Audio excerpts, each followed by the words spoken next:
Hey kids, what would you do if you were walking down the street and a tree was burning, but it wasn't really burning, and then it started talking to you?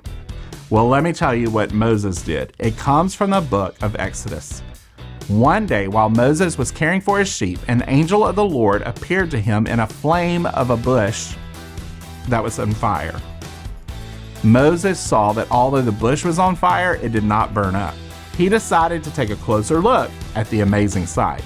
God called out, "Moses, Moses, do not come any closer. Remove your sandals, because the place where you are standing is holy ground. I am the God of your father, the God of Abraham, the God of Isaac, and the God of Jacob." Moses hid his face because he was afraid to look at God. God told Moses to go to Pharaoh, the king of Egypt, to request that Moses be allowed to lead the people out of Egypt. Moses was afraid, and he asked God, who was he that he should go and say this to the king? God promised Moses that he would be with him. God instructed Moses to tell the Israelite leaders what he had planned. God assured Moses that they would listen to him, and God told Moses that the Pharaoh would not let his people go until God had struck Egypt with his miracles. God also promised that Egyptian people would give silver and gold jewelry and clothing to the Israelites when they left Egypt. God gave Moses two signs to help the Israelites believe that God had appeared to him.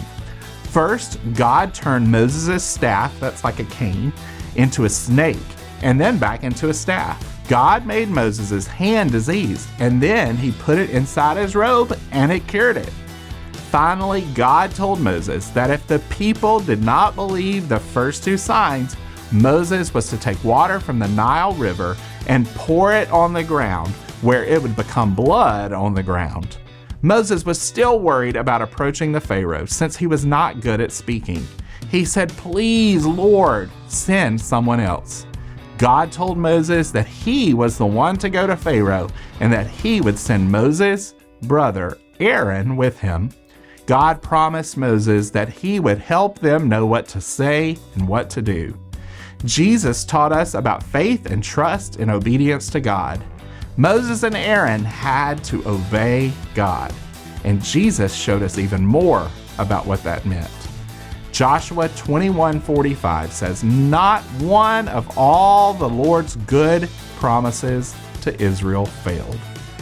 Everyone was fulfilled.